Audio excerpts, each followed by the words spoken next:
Oke, jadi cacat pada imunitas bawaan itu adalah kelainan pada dua komponen imunitas bawaan, yaitu fagosit dan sistem komplement, yang merupakan penyebab penting dari imunodefisiensi. Nah, penyakitnya yaitu contohnya granulomatosis kronis. Ini disebabkan karena mutasi pada gen yang menyandi subunit enzim oksidase fagosit, ya, yang mengkatalisasi produksi spesies oksigen reaktif mikrobiosidal di dalam lisosom. Nah, sebagai akibatnya, neutrofil dan makrofag tidak mampu membunuh mikroba yang telah dipagositosis oleh sistem imun tersebut. Nah, ini salah satu penyakit karena defisiensi imun alami ini, karena mutasi sehingga antigen yang masuk ke dalam tubuh ketika di fagositosis tadi tidak bisa dibunuh, ya, karena adanya mutasi pada gen yang menyandi subunit enzim oksidase fagosit. Selain itu juga ada penyakit namanya defisiensi adesileukosit. Nah, defisiensi adesileukosit ada adesileukosit 1, ada adesileukosit 2, ya. Disebabkan karena mutasi, ini juga karena mutasi. Mutasi gen yang menyandi integrin,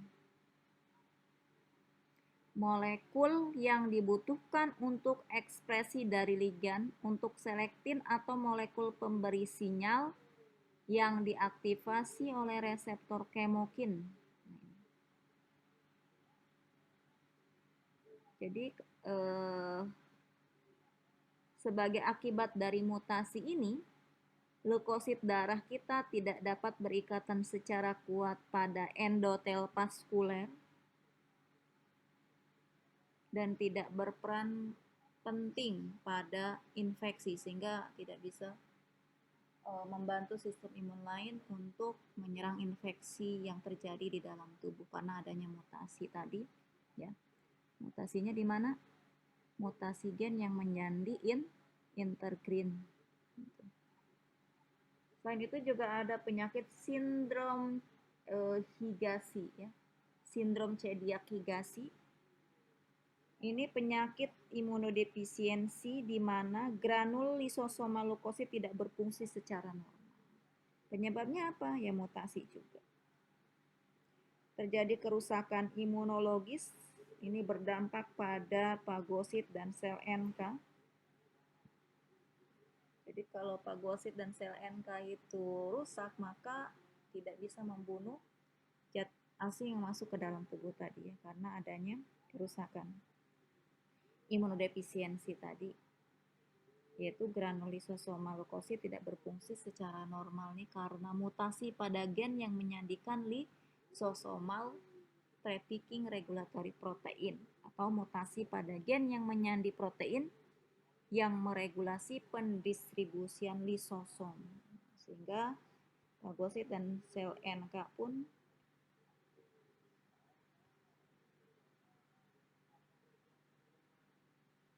kerusakan imunologisnya, ya.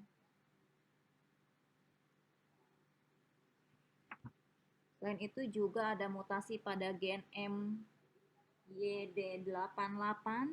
Ini protein adaptor, ya, pada jalur sinyal setelah aktivasi berbagai TLR. Ini berhubungan dengan infeksi yang disebabkan karena pneumonia bakterial, ya, bakteri pneumonia, misalnya TBC, ya. Kemudian juga mutasi TLR3 ini dengan infeksi yang berkaitan dengan herpes virus. Jadi mutasi ini yang berkaitan dengan infeksi herpes virus mengakibatkan defisiensi fungsinya, kerusakan imunitas antivirus pada sistem saraf pusat. Jadi kalau sudah rusak, ya, nanti sistem imun yang berperan untuk virus itu tidak berfungsi. Nah, jangan khawatir, ya, ada terapinya nih untuk penyakit-penyakit tersebut yang sudah Ibu jelaskan.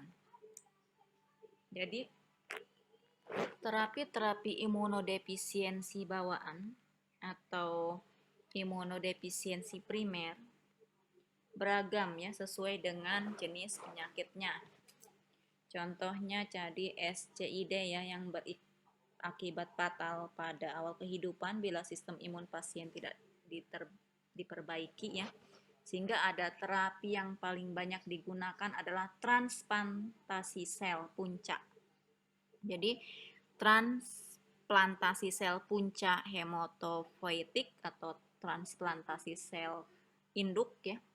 Ini dengan pencocokan yang diteliti pada donor dan resipien untuk menghindari penyakit tolak jaringan cangkok atau graft versus host disease ya,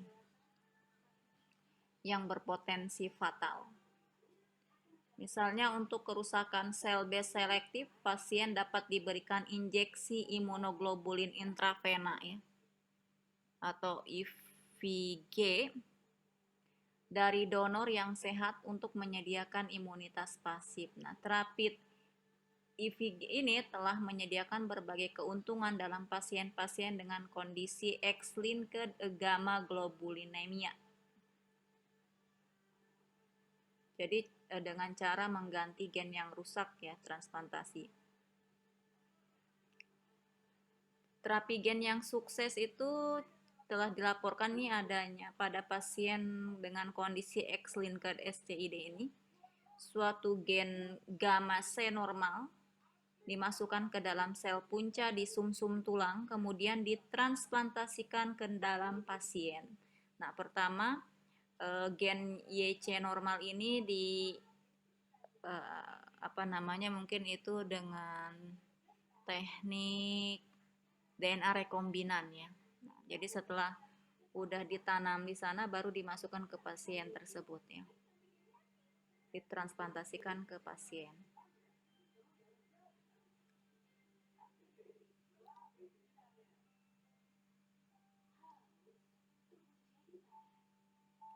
Selain itu juga tambahan terapi ya. Pada seluruh pasien dengan penyakit kasus ini, infeksi diterapi dengan menggunakan antibiotik ya, sesuai dengan kebutuhan tentunya. Ini adalah imunodefisiensi sekunder ya. Tadi sudah Ibu jelaskan di awal, imunodefisiensi sekunder itu diakibatkan infeksi, gangguan gizi ya, terapi medis yang mengakibatkan hilangnya atau berkurangnya fungsi sistem imun. Fungsi berbagai komponen sistem imun itu namanya imunodefisiensi sekunder atau didapat ya.